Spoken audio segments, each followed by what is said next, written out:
チャンネル登録、高評価、お願いします。コメントもお待ちしてます。築55年の古民家を購入。完全セルフリノベーションでどこまでやれるのかの記録動画。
チャンネル登録、グッドボタンよろしくね。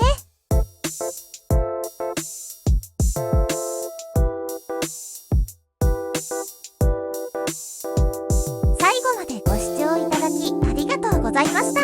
家勝手遊び場作ろうプロジェクトは皆様の温かい支援と夢と希望とちょっとの努力と遊び心でできています。